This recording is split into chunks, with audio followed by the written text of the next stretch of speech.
The story begins in Kiev, Ukraine, where a famous wrestler, Yuri Boyka, is preparing for a big fight in an underground arena. Before entering the ring, Boyka performs his prayer ritual. He is determined to win, and with his powerful punches and kicks, he easily defeats his opponent, earning a standing ovation from the crowd. Meanwhile, in the maximum security prison of Kornia Chomi, another fighter named Koshmar is getting ready for his fight. Koshmar, known as Russia's most fearsome fighter, enters the ring to face his opponent. Despite his opponent's best efforts, Koshmar's powerful blows quickly knocked him out. After the fight, Koshmar continues to punch his opponent until he dies. A few days later, Boyka goes to church to donate some books. The priest thanks him for his help but tells him that violence is not the way to find salvation. The priest believes that God does not approve of Boyka's fighting. Boyka, however, argues that God gave him this talent, and it would be wrong to waste it. Later, Boyka's manager, Karol, brings good news. He has arranged a legal fight for Boyka in a European Championship tournament in Budapest. If Boyka wins his next fight, he will qualify for the tournament. That night, Boyka faces Viktor in the ring.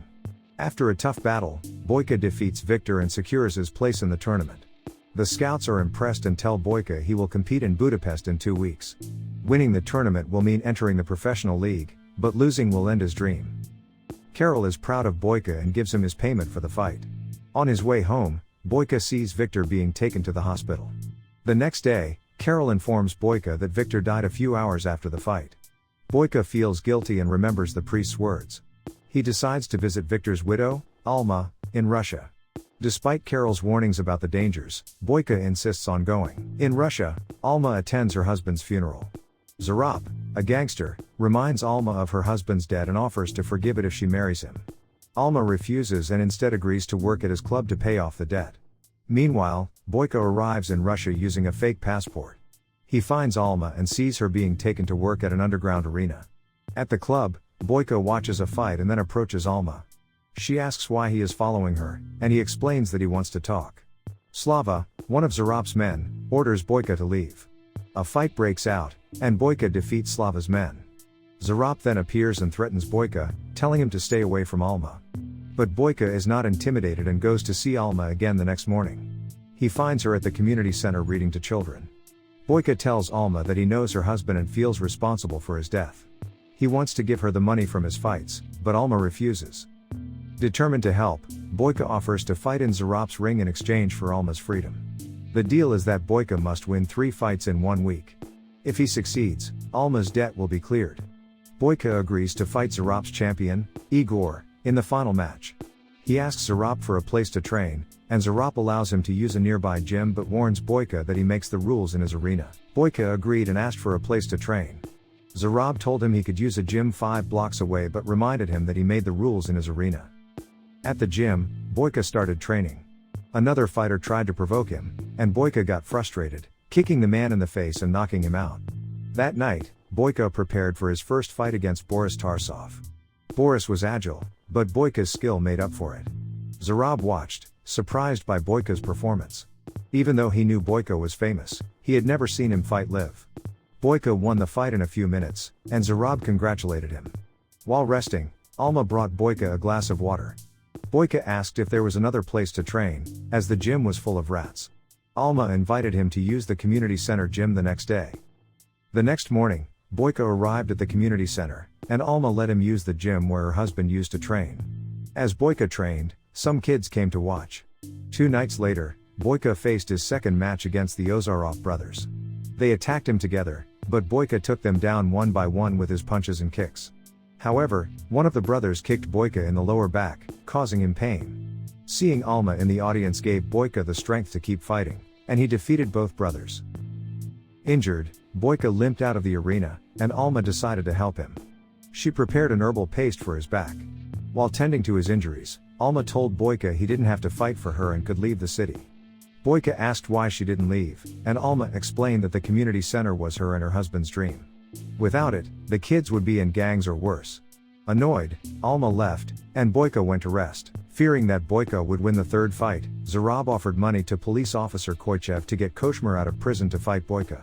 Koichev hesitated, as it risked his job, but Zarab promised him money and one of Russia's most wanted fugitives.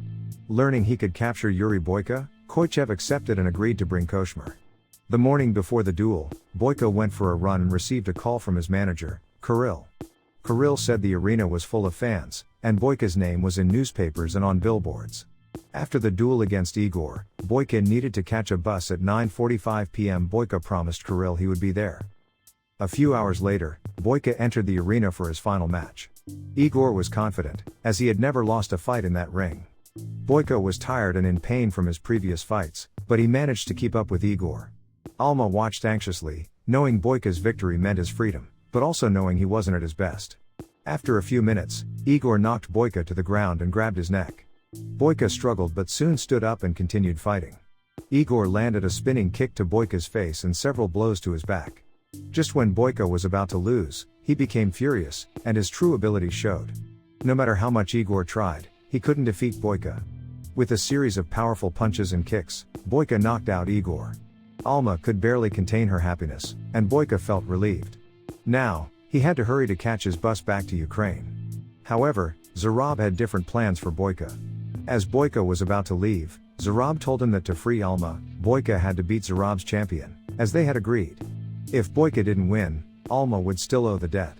Everyone knew that Zarab's champion meant Igor, but Zarab, being a sneaky and sore loser, changed the rules at the last moment.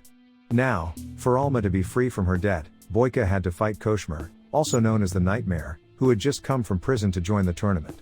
Koshmer was huge, twice Boyka's size. Despite Boyka's best efforts, Koshmer stayed strong. He grabbed Boyka by the neck and slammed him with a headbutt. Dazed, Boyka was then kneed in the chest and knocked down. But Boyka got up quickly and kept fighting. He landed a few punches, but they didn't seem to weaken Koshmer. After taking several hits to the head, Boyka briefly lost consciousness but did not quit. Seeing Zarab's glee and Alma's despair, Boyka found the strength to stand up again. Boyka landed more punches but was soon knocked down again by Koshmer. The pain in his back made it hard for him to move.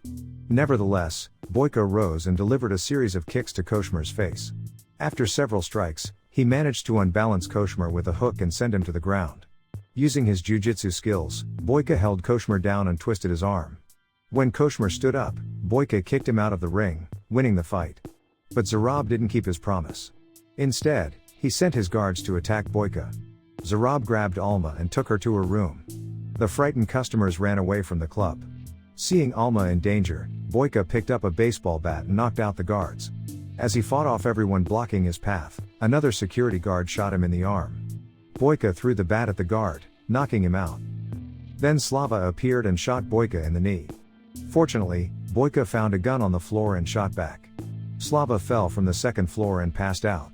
Zarab returned, armed and using Alma as a hostage. He tried to escape, but Boyka chased him and aimed his gun. Zarab, realizing he was in danger, ordered Boyka to drop the gun and threatened to kill Alma. Boyka dropped the gun, and Alma bit Zarab's hand. Boyka used this chance to attack Zarab, but he was shot in the abdomen. Still, he managed to grab Zarab, punch him repeatedly, and strangle him until he was dead. After Zarab was dead, Boyka collapsed. Alma urged him to go to the hospital, but Boyka wanted to ask her something first. He reminded her that when they first met, Alma asked what he wanted, and he didn't know how to answer. Now he knew. He had come to Russia to ask for her forgiveness for what he had done to her husband. Alma was speechless and tried to get him out of there, but soon the police arrived and handcuffed Boyka. Before getting into the police car, Boyka asked Alma one last time if she forgave him, but she still didn't know what to say. 6 months later, Boyka, now in the high-security Kornia Chome prison, was surprised to receive a visitor, Alma. He hadn't expected to see her and asked about the children at the community center. Alma told him they were doing great and showed him some drawings they had made for him. She apologized for not visiting earlier but explained that she was now ready. Alma admitted that at first, she was overwhelmed by hate, but Boyka had shown her that there is still good in the world. That's why she came to the prison to tell him she forgives him and to thank him for giving her freedom back. Boyka felt a sense of peace and thanked Alma before returning to his cell. Even in prison, Boyka continued to fight and remained unbeatable in underground street fights.